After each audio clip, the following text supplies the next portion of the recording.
we're not wearing masks. Why is that? Because we understand microbiology, we understand immunology, and we want strong immune systems. I don't want to hide in my home, develop a weak immune system, and then come out and get disease.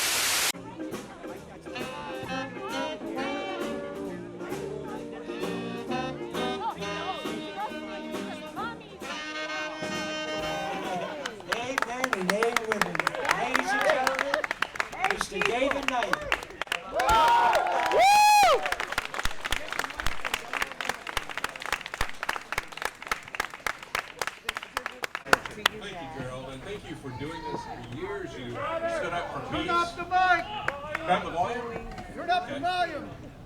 Can you hear me now? Speak close to the mic! A little bit more. Louder? real close. How's that? Oh, that's pretty loud. Gotta get some feedback there. Thank you, Gerald. Thank you for doing this year after year, but especially these last 2 years, as they have locked us down. I think somebody earlier said it is a war. It actually is a war. And when we talk about Memorial Day, you always have to understand that there's always going to be people who are going to come after everything you have. And there are going to be people who are going to stand up to that. And they will stand up to that even if it costs them their life. And so we appreciate the people who have done that. And we have to understand that people are going to look in the future back at us. And they're going to wonder what we have done. Did we drop the ball? Did we lose the centuries of civilization and preparation that we've had for this point because we were intimidated or afraid? No. No, we're not going to do that. Hell no. As a matter of fact, you know, when we see Fauci talking, and I think we should make him, you know, you have different things, you know, boycott, that was named after an individual who organized boycotts, and now that's become a figure of speech. I think we should make a figure of speech out of Fauci. It should be these face diapers. We should call them Faucis. Because, you know, Fauci has got a lot of pronouncements that he's made. He's got his numbers, right? He's got the numbers here. And where does he get those numbers? I think it's coming out of his other diaper. Because he always says, it depends. And when he does, when he gives us the numbers that come from the pens, they're called briefings. So I think we understand where he's coming from. I think at this point we know exactly how much respect we ought to give him, and these people who have presumed that they can tell us what we can do. And so when Gerald says we need to occupy peace, that's what we need to do. Yes. We need to occupy our lives. We need to understand what these people are trying to do to us.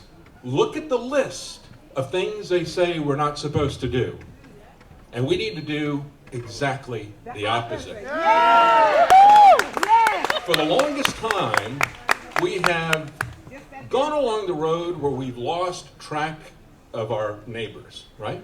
We are more connected to what's on the internet, what's on television, what's on popular culture. It's more of a tragedy to us if we see an actor that we've never even come close to die than it is if our next door neighbor dies, because we don't know our next door neighbor. True. They don't want you to know anyone. They want you to be completely dependent upon them. Yes. They don't want there to be individual businesses that are out there. And in this last year, we have had a war initiated against us. And how do wars begin? Always in the past, you would have a war initiated with a siege. They would put a siege around the city. Typically you had city-states. You didn't have nation-states. You had city-states. So they put a siege around the city or around the castle. And it had two objectives. First of all, they wanted to bring the people to their knees, to capitulate. If that didn't work, they knew that it would at least weaken them. And that's what they're doing to us this last year. In the 21st century, you call a siege an economic sanction. What they have done to us in this country, and in every country, this is happening globally. That's the thing that's really amazing about this. I get people who listen to the broadcast. So by the way, I've met a lot of people here who don't realize I'm still on the air. That was part of the plan, I guess. But I'm still on the air. You can find me at thedavidknightshow.com. And you can find links to where we are. You won't find me if you search for me on YouTube because I've been kicked off for the 7th time. I've been banned now this last 2 weeks from Venmo, from PayPal. Doing something right. So, but there's places where you can find it if you want to support the broadcast, but most importantly where you can find us, the podcast, and where you can find the videos. We have links to the different places where we are on video platforms. There's still some free speech platforms out there, but there's not a lot of critical mass. Everybody still goes to YouTube. Everybody still goes to the easy spot. Right. And when I go there to see what they're pushing, the main reason I go to YouTube anymore is because I want to see the propaganda that they're pushing. Every time I go there, they will recommend videos that have influencers that they're paying because they've got a lot of money to pay these influencers. And they'll have influencers telling you with interviews of Fauci how safe all of this is and everything that they want to tell you. So I look at that to see what the mainstream media is pushing. They kind of curate that for me so it reduces the amount of time I have to spend looking at mainstream media. I can just go to YouTube and I can get the propaganda and then I can dissect it from there. But yeah, everybody still goes to YouTube, but there's a lot of other places out there, and that's the key. We need to start building up our own decentralized, autonomous, local connections. That's true. You have to understand that in every country, the politicians and the political parties have not mattered whatsoever. You can look at places where you got radical left-wing politicians, or you can look at places where you have conservative politicians, like Alberta, Canada. The most conservative Canadian province is a lot more conservative than many American states, certainly more conservative than New York, but they're locking up pastors left and right now. And you look at what is happening in Australia, look at what happened in Victoria, particularly in Melbourne. Last summer, which was their winter, you were seeing the kinds of thuggish behavior from mobs of cops on people, watching people as they're being pinned from behind, and then having other cops put a mask on their face, while even more cops are standing around in full riot gear, others mounted on horses. What is happening? These are countries that have grown out of the long-standing tradition, going back to the Magna Carta and all these other traditions that we established. People died for these. And this country was established to maintain those structures. This is all being taken away. This is not cancel culture. This is not a culture war. That really minimizes this. It is a spiritual war, and it is a Marxist purge. That's the tactic, and that is the ultimate goal is a spiritual war, and you can see it in the fact that they're coming after these churches now. When you look at the flags that were being flown this May 1st, May Day, it's when the socialists and the communists like to go out, and we had some in Boston. They were flying the communist flag, hammer and sickle. And let me tell you, when I look at the hammer and sickle, I know how they hammered people in the Soviet Union.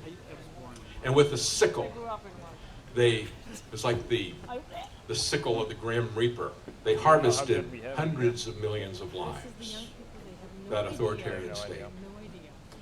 But you know, you had people there like Solzhenitsyn, and they hammered him, and they put him in the gulag, and they hammered him there, and they continued to hammer him, but he and other people like him wrote their samizdat, and they continued to resist. They understood that what they were after was not just controlling every aspect of their life, which is what the communists do, and they're doing it now, is controlling every aspect of people's lives. We will not be slaves to authoritarian communists. We will not be your slaves. We will not be reduced to the lowest common denominator. We will not be fed by their hands. And that's what they want to do to you. That's what UBI is. Universal Basic Income is nothing other than a plan to force feed you into slavery. It's the way you control and train your dog. That's right. And that's what they're doing to us now. You look at the hammer and sickle, and they continued to hammer these people. But you know, Goethe said, you are either hammer or anvil. Which one will you be? Will you be the hammer, the tool of the authoritarians to try to beat your neighbors into submission? Because, you know, they hammered Solzhenitsyn and these other people, they hammered them again and again, and eventually They did my father. the anvils, like Solzhenitsyn, broke the hammer. And they're going to continue to hammer us, and we're going to continue to take the blows until we beat that. There's one way that we're going to beat this. We have to fight back, but we have to not fight back in the way they want us to fight back. Their weapon is violence. Their weapon is the bully club, right? Their weapon is a SWAT team, the militarized, the police. We have to not fight their war. If you look at what we have typically done since World War II, we fought a lot of asymmetric wars. We can come in and we can eviscerate an entire area with our superior military technology, but we cannot dominate them. You got to put boots on the ground.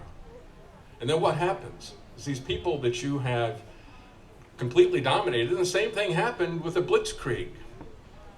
The military superiority that people have, that the Nazis had, did not help them to eventually win the war. The war was not going our way at the beginning of World War II. The war was not going the way that Washington and others wanted at the beginning of the Texas Revolution. Look at the Alamo, look at Goliad. It didn't go their way. The aggressors usually have the advantage at the beginning of a war. This last year has not been to our advantage. This last year we've had a lot of casualties in this war. Look at how many businesses have died. Do you know how many businesses have been murdered? And how many jobs, how many dreams and lives, the sweat and the blood and the tears that people put into their businesses that has been taken away this last year. They didn't even bother to count that anymore. The count was up over 100,000. I don't know who came up with that number, because it's pretty hard to tell. Most of these small businesses that have been eviscerated, most of them are just walking away because if they don't have something where they have to go through bankruptcy court, a lot of them just abandon their business and walk away. So we don't know how many have closed, but they're not really concerned about that. That's not their concern. They don't care. So it's been a very bad year for the middle class. The child abuse, alcoholism, loss of revenue, all these are, in our opinion, a significantly more detrimental thing to society than a virus that is proven similar in nature to the seasonal flu we have every year. And again, if you look at Marxism, what is it that they focus on? Marxism always works by the elitist telling the people who are poor that if you take things away from the people who have worked hard, taking it away from the middle class, that will lift them up. You look at what the original French revolutionaries did, right? They criticized Britain as a nation of shopkeepers, but that was really their strength. As Adam Smith pointed out, that was their strength, the fact that they were a nation of shopkeepers. They had a stake in what they were doing. They had an investment. They had invested their lives, they had ownership. Now when these people talk, what do you hear them say? Well, the stakeholders said this, the stakeholders said that. Who are the stakeholders? It's these invisible people who are running what is happening to us. We're not stakeholders anymore in their eyes. And so we need to understand that this system is rotting from the top down. And we need to rebuild this from the bottom up. We need to make our connections to each other, and we need to understand that we have to fight an asymmetric war, but that doesn't mean that this is going to be some kind of a violent war. If we do that, we will lose.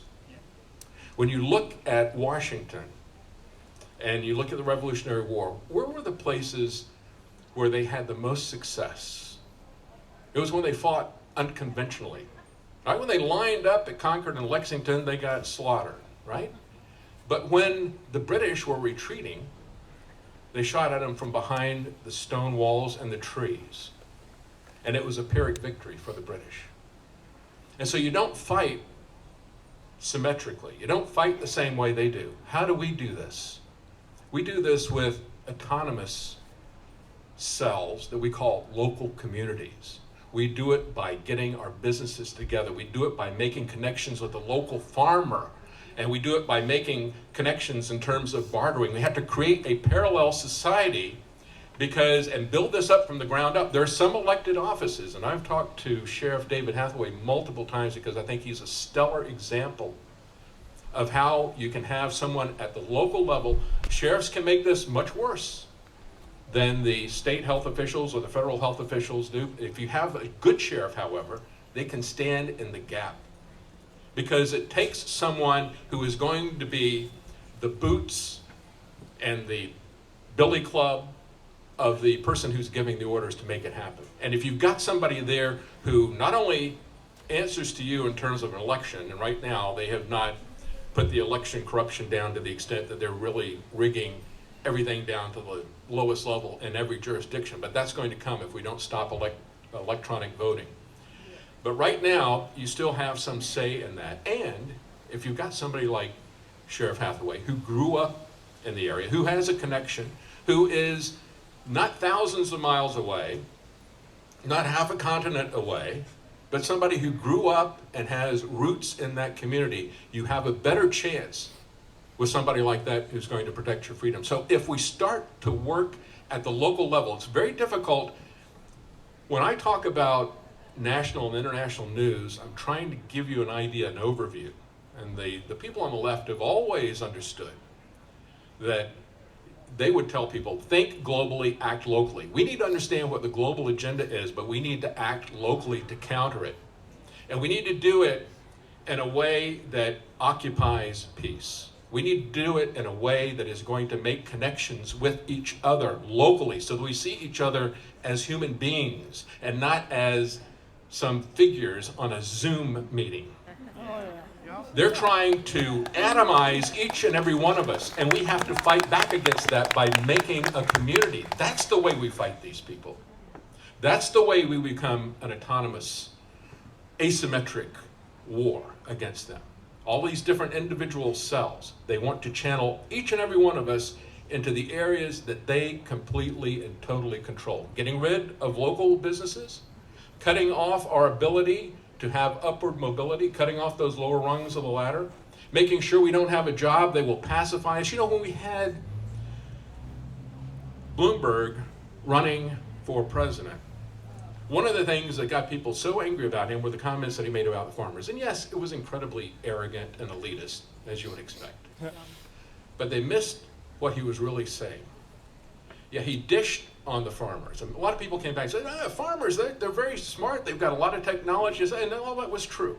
But that wasn't the point. He said, farmers, we used to have everybody be farmers. We don't need that many farmers. And then we got people, and we can replace them easily. Anybody can do that job, he said. Well, we'll see.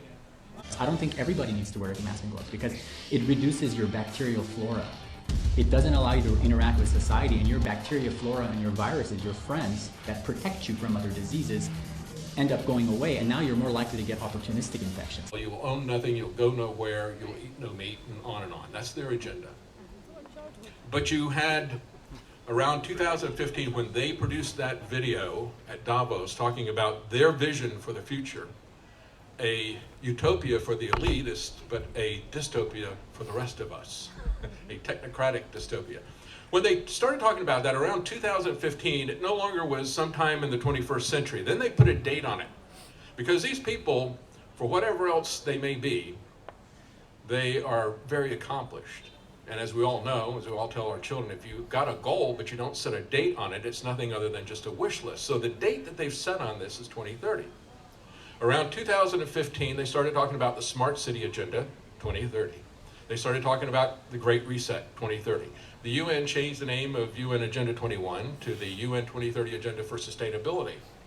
It was always about protecting us from climate catastrophe.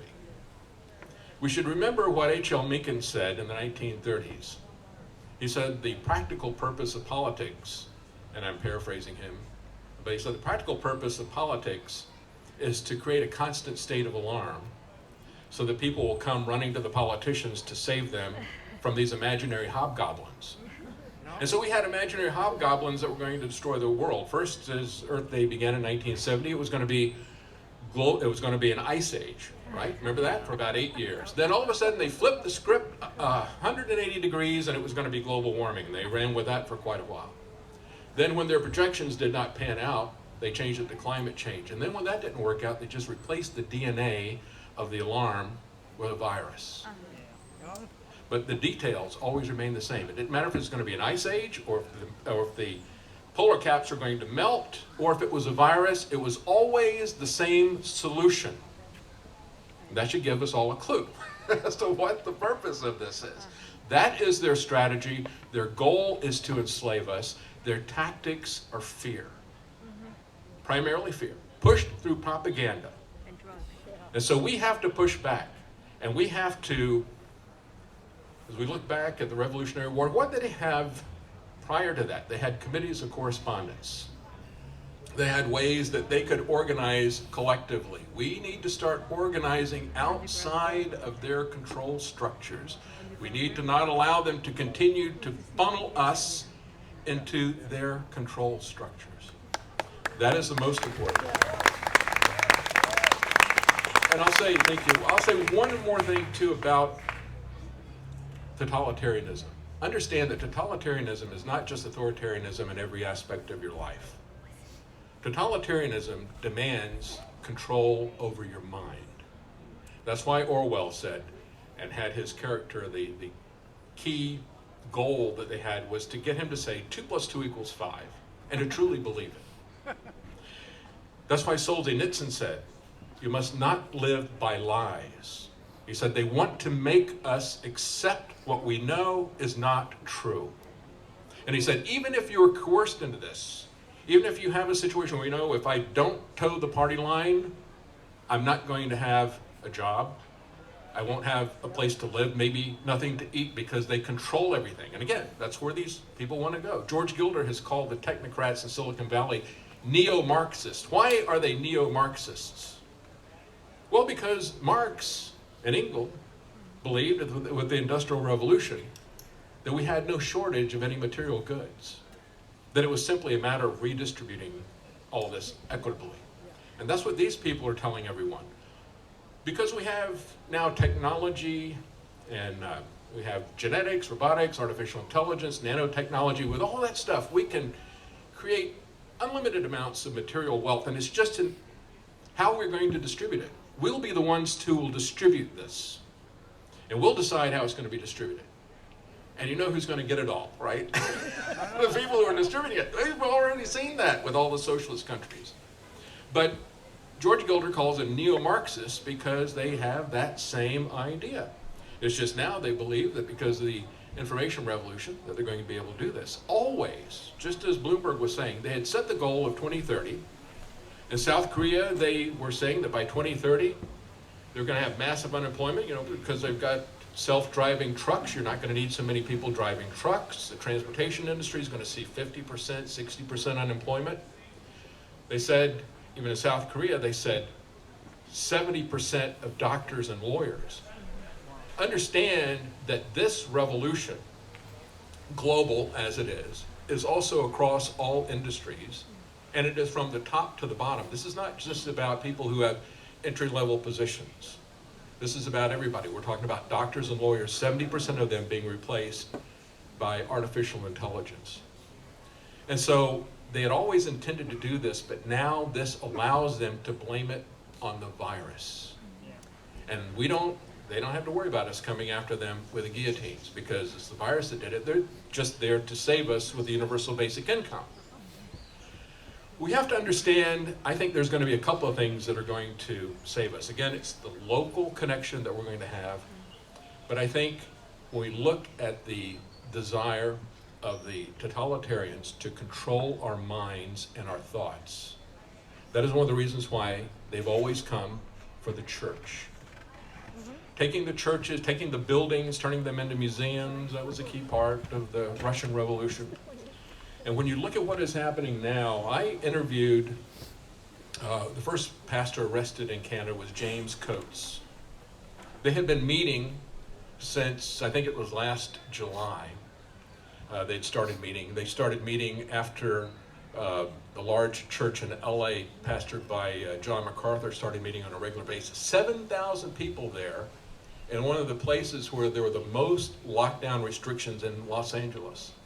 Meeting on a regular basis, it just kind of picked up organically. People started coming, they were holding distance church, and people started coming. They realized by July, of course, there really wasn't a pandemic that they need to be concerned about. It was just simply, well, what are we going to do about it? Because the politicians are not acknowledging the fact that there's not really a pandemic. So it started building. And so 7,000 to 8,000 people every week, not doing social distancing, most of them not wearing masks. And the key thing that kicked it off was when the government went to the next step and said, all right, you can have a little bit of church, but you can't have as many people there, and you've all got to wear masks. Oh, and by the way, and you can't sing. And it's like, okay, now we know what this is about. We've got your number now. So they started meeting, and they've been fining them massive amounts of money, but that's been held in escrow. They did not want to have the optics in Los Angeles of arresting a pastor who was very well known. I mean, he used to be on Larry King frequently.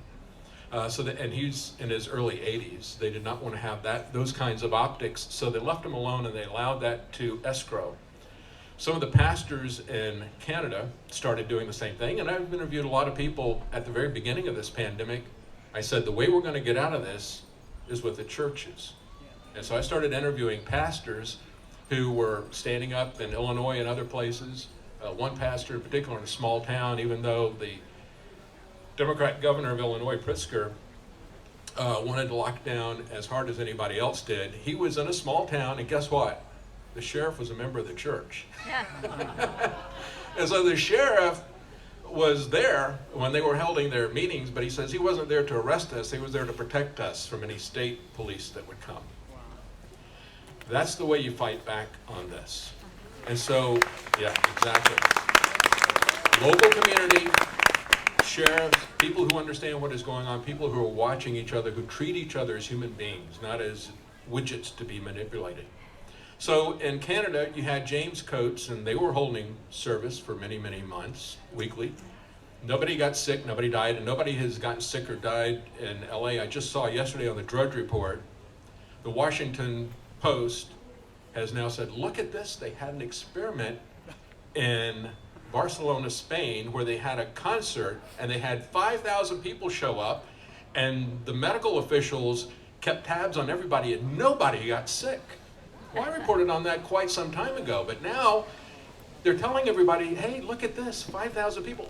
You've got churches where you got more people than that, meeting on a regular basis since July, and I said at the time, this is a controlled experiment, so use the data from it. Learn something from it. But they know. And we know that they know. And we know that this is a fraud because of that. But when you look at what happened in Canada, James Coates arrested, he was kept in solitary confinement for 2 weeks. He was let out 15 minutes a day. They justified that by saying, oh, we got to keep you isolated for COVID. But he was arrested for holding church in spite of orders that told him he couldn't from health officials. They were not laws, they were orders from a health official. They have a charter in Canada that is like our Constitution. But of course, one of the other pastors that I interviewed, Artur Pawlowski, many of you remember him, get out, you Nazis, right? As he was telling everybody. That guy has an amazing life story. He grew up in Poland. His family escaped from communist Poland. They lived in Greece. And he was a very successful businessman there. He was recruited to go to Canada. After he went to Canada, he became a Christian, became a pastor. He was working on the streets, helping homeless people, doing street preaching. And he was a hero, getting all kinds of awards until one day he had some LGBT people come up, and they were very angry about what he was preaching. And they said, we're going to take you out. And from that point, he has been given one fine after the other. But he was not going to kowtow to what the government said. He was going to continue to hold church. They arrested him as well. I interviewed the third pastor. I've not interviewed him, but I interviewed his lawyer, who's with the Justice Center for Constitutional Freedoms in Canada. And he came on and talked to me when he was having, it was recess, court recess, when they were trying to get Tim Stevens bailed out. Now, when you look at what is happening with these pastors, why are they coming after them? Certainly the optics are bad for them, just like it would be with John MacArthur. But they're coming after them because by living their lives, by occupying their life, by occupying their space, by going to church, they're showing that this whole thing is a fraud. It's interesting, when I'm writing up my death report, I'm being pressured to add COVID. Why is that? Why are we being pressured to add COVID to maybe increase the numbers and make it look a little bit worse than it is? I think so. They're showing that the emperor has no clothes, and they can't handle that. These people are not directly confronting them. They're simply living their lives and doing what they are compelled to do, to honor their God. And that's what they cannot stand. They cannot stand people who are showing that they are frauds, and they cannot allow anybody to have control over what they believe. That's why they're coming for the churches, and that's why the churches are going to be the key in resistance. Think about this. If you've got a small business, you've got a lot of small businessmen, and you've had, it was upstate New York, I can't recall the guy's name, but you remember he was, they had several businessmen, they met at a gym, and as they were meeting, the police came in, and they said, we're not open for business, number one. Number two, we don't have more people than we're allowed to have in a building at one time. And where is your search warrant? Oh, you don't have one. Get off of our private property. Remember that? Yeah, that guy's a hero. Not only that, then they came back and they said, $15,000 fine. And he was being interviewed by Fox News, and he got up in front of the camera and he ripped the fine to pieces on camera, right? But then what happened to him? Do you know the rest of the story? No. Okay, what happened was they were going to come after him for $15,000 fine, but the guy who was a local comptroller who would collect the fine said, I'll give you 100 years to pay it. This is what I mean. This is how we have each other's backs at the local level. There's any number of ways that we can nullify tyranny. And we're talking about the churches. Understand how we got habeas corpus. Understand how we got jury nullification. It was one case, the trial of William Penn. Now they had passed a law. It was a legitimate law, unlike these dictates from these public health officials. It was a legitimate law, said that you will only have church services for the Church of England, the official church. William Penn and the Quakers continued to meet. And so they told him, no, you can't meet. They locked the church building door. So William Penn and his church met on the church steps. At that point, they arrested William Penn. Does that sound familiar? Yes. Is that what happened to James Coates? Right? They arrested him, and then they came back while he was, and one weekend they put up, you remember, they put up 3 layers of walls around that church building so they can't get in. They're still meeting, by the way. And they're still putting their church meetings out, streaming them on the internet somewhere. But they're meeting clandestinely. Nevertheless, going back to William Penn, they arrested William Penn. He'd clearly violated the law, but the jury refused to convict him. And they took the jury foreman, William Bushnell, and the co-foreman, and the judge was so angry that they let him go. They said, we don't agree with the law, Judge. You know, yeah, that's the law. Yeah, they broke the law, but we don't agree with that law. And he said, you're going to jail in this place. And so he threw the 2 of them in jail. And they were there for quite some time. They finally got a lawyer to appeal the case and say, show us the law, habeas corpus, show us the law that says that these jurors cannot nullify law. And he said, well, there isn't, so he had to let him go.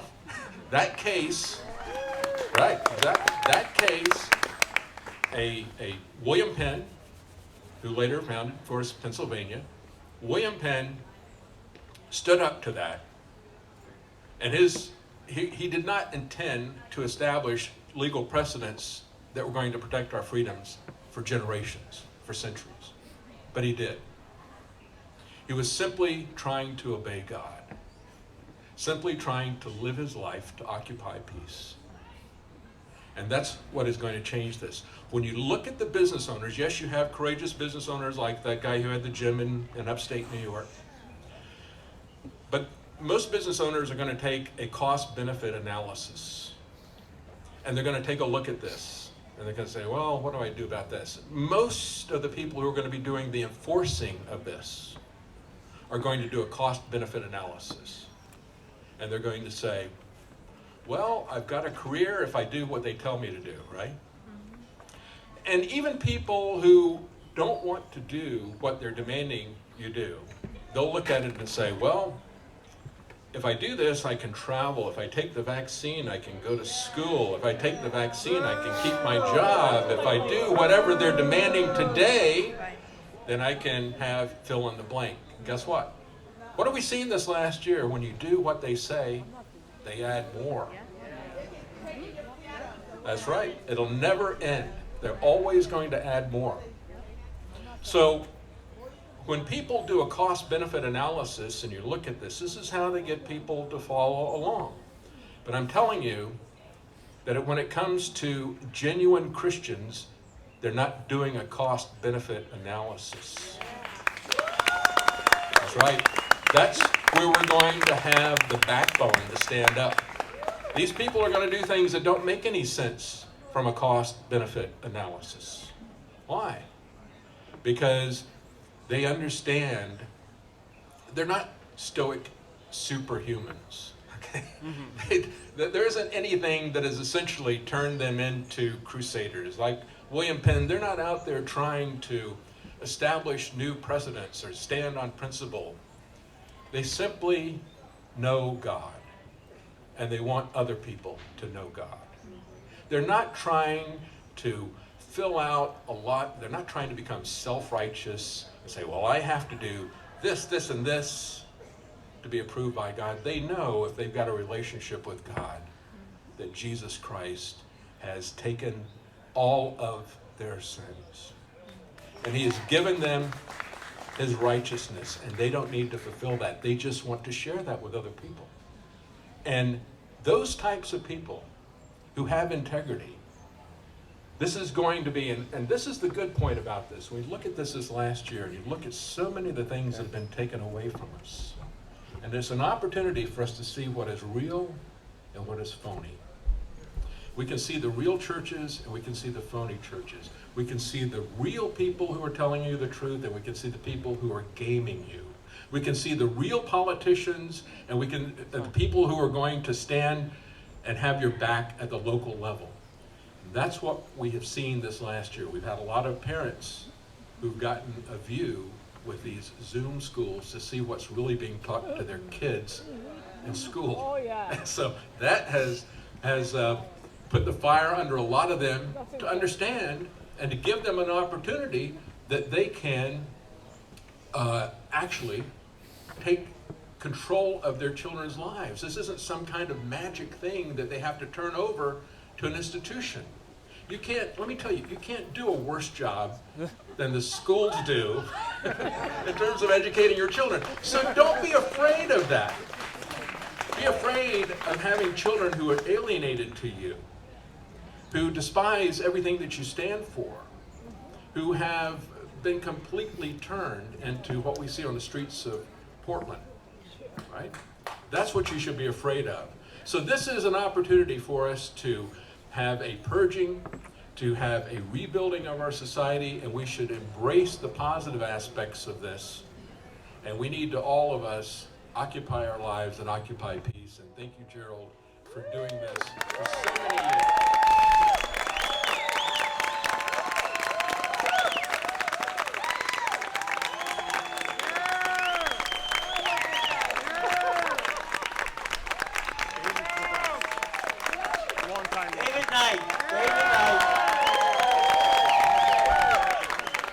Amen and amen. He said it. So again, I understand that you guys are seeing different, drawing different conclusions from the same data. Why is that? That's my question. Because we're actually seeing the patients. Dr. Fauci hasn't seen a patient for 20 years. It's It's about the God you believe in. You name it. He said it's about the church. And we have the universal church of freedom, peace, and just us. And that's who we are. And we unite whatever God, whatever religion you believe in. If your God believes in freedom, peace, and justice, we are united and we can defeat them. From a guy that's been there, and you've heard me say this, I was the assistant to the Secretary of the New York State Senate at 26 years old. I ran major political campaigns in Westchester County, on and on. These are gutless little people. We can beat them easily. And I also want to say, in the religion you believe in, where they tell you, you know, you want to go to heaven. After living a crappy life, you want to go to heaven? How about making heaven now? And that's the universal church of freedom, peace, and just us. We're going to live in heaven, and look at the heaven we're living in now. Look at the wonderful people here. Look how everybody respects each other. Look how everybody here is for each other and for yourself. No one telling you what to do, how to do it, when to do it. And as David said, all education is brainwashing. From a little kid on and on and on, and you see the masses that are brainwashed. And another thing, we have to unite because they're going to come out, they're already doing it, big announcement yesterday in Denmark. They got that COVID passport. And they're going to keep doing, 375 colleges. You can't go to college without a vaccination. So we can unite and we can make this happen. So again, please, there are donations, the places over on the corner over near the building, and please go over there and put your address in, your email, so we can all stay in contact. And then the big news is we got Smokey Hormel and his Men Are Renowned. Man, what a band these cats are. The best of the best, along with BB and her gang. Everybody's here for a great time, so keep that spirit alive. Keep it going. Thank you so much for coming all this distance. For my heart, thank you so much. I'm Carter Edison. Don't forget to subscribe, hit the bell icon to be notified of future uploads, and never stop searching for the truth.